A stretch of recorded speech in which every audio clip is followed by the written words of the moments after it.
12th May 1914. Translation by Sri Aurobindo.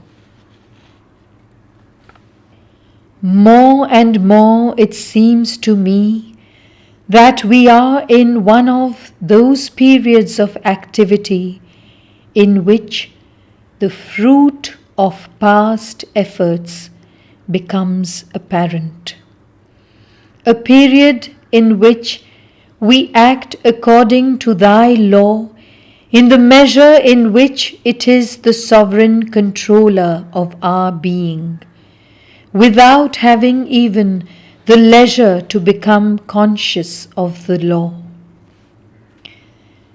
This morning, passing by a rapid experience from depth to depth, I was able once again, as always, to identify my consciousness with Thine, and to live no longer in aught but Thee. Indeed, it was Thou alone that wast living, but immediately Thy will pulled my consciousness towards the exterior, towards the work to be done, and Thou saidst to me, "Be the instrument of which I have need."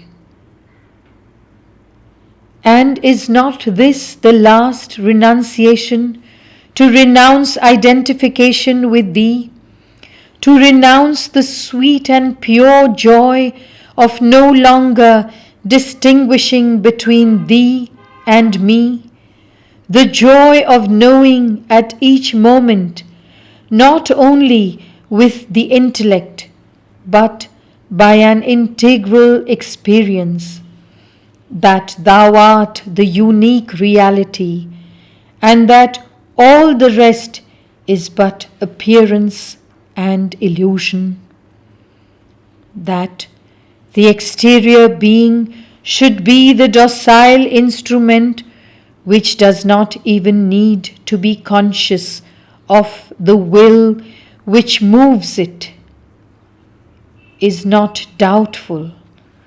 But why must I be almost entirely identified with the instrument, and why should not the I be entirely merged in Thee and live Thy full and absolute consciousness? I ask, but I am not anxious about it.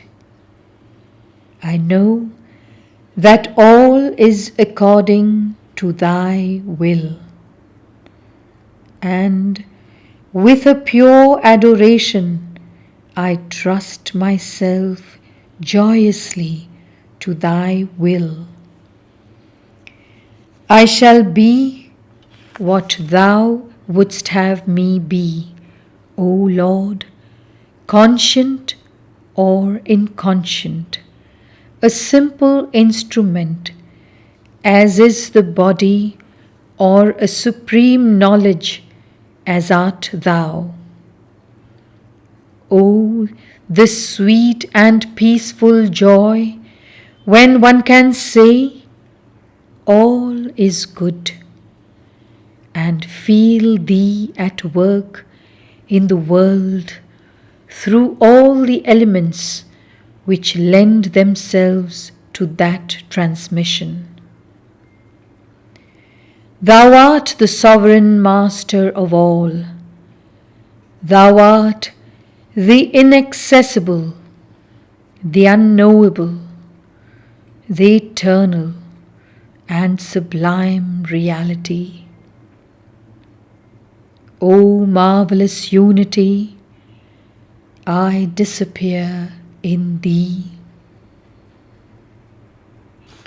May 13, 1914. This somnolence of my thought, O Lord, Thou wilt shake off, so that I may have the knowledge and understand the experience Thou hast given to my being.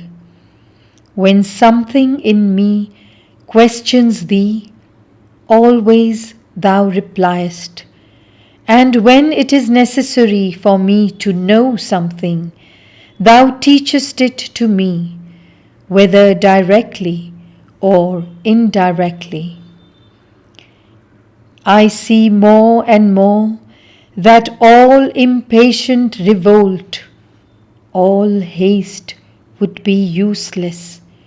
Everything is slowly organized so that I may serve thee as I should. What is my place in this service? For a long time I have stopped asking myself this. What does it matter? Is it necessary to know whether one is at the center or on the circumference? Provided that entirely consecrated to thee, living only for thee and by thee, I carry out better and better the task thou givest me. All the rest has no importance at all. I would say more, provided thy work is accomplished in the world as well and as completely as it can be. Does it matter which individual or group realizes this work? O my sweet Master, in peace, serenity, equanimity, I give myself to thee and merge in thee, my thought calm and tranquil, my heart smiling. Thy work will be done, I know, and thy victory is certain. O my sweet Master, grant to all the sovereign boon of thy illumination. May 15, 1914. As on reaching a summit, one discovers a vast horizon, so, O Lord, when one's consciousness is identified with that intermediate domain between thy unity and the manifested world, one participates both in thy infinitude and in the realization of the world. It is as though one were at a center where the consciousness, wholly steeped in thy effective power, could direct the ray of thy forces upon the lowly instrument moving among its brother instruments. From the height of these transcendent regions, the unity of physical substance is clearly visible, and yet the body which serves as a particular instrument in the material field seems specially precise and distinct, like a stronger point amidst this whole, at once multiple and one, in which the forces circulate evenly. This perception has not left me since yesterday. It has settled in as something definitive, and all the outer activity, which apparently continues as usual, has become mechanical, like a marvelously articulated and animated toy moved by the consciousness from the height of its seat, which, though no longer individual, is still universal, that is, which is not yet completely merged in thy oneness. All the laws of individual manifestation have become clear to me, but in so synthetical, so global, so simultaneous a way that it is impossible to express this in our ordinary language. May 16, 1914. I was interrupted yesterday just when I was trying to formulate the experience I had. And now everything seems changed.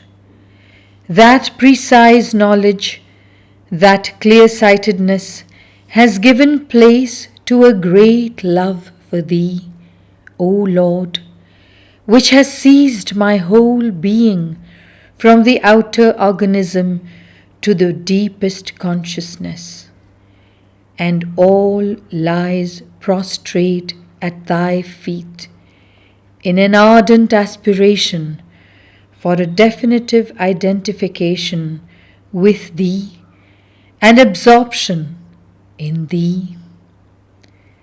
I implored Thee with all the energy I could summon, and once again, just when it seemed to me that my consciousness was going to disappear in Thine, just when all my being was nothing but a pure crystal reflecting Thy presence, someone came and interrupted my concentration.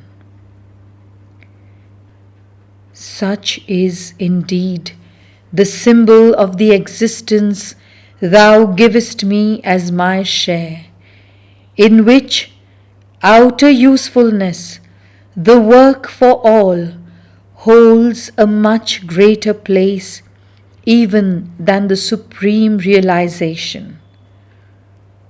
All the circumstances of my life seem always to tell me on Thy behalf, it is not through supreme concentration that Thou wilt realize oneness.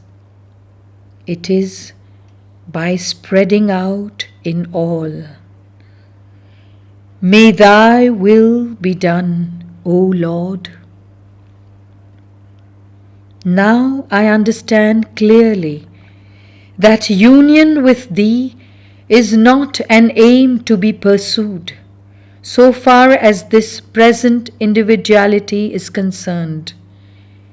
It is an accomplished fact since a long time, and that is why Thou seemest to tell me always, do not delight in the ecstatic contemplation of this union. Accomplish the mission I have entrusted to Thee upon earth. And the individual work to be carried on simultaneously with the collective work is to become aware and take possession of all the activities and parts of the being, the definitive establishment of consciousness in the highest point, making possible both the prescribed action and the constant communion with Thee. The joys of perfect union cannot come until what has to be done is done. First, union must be preached to all. Afterwards, work. But for those who have realized the union, every moment of their life must be an integral expression of Thy will through them.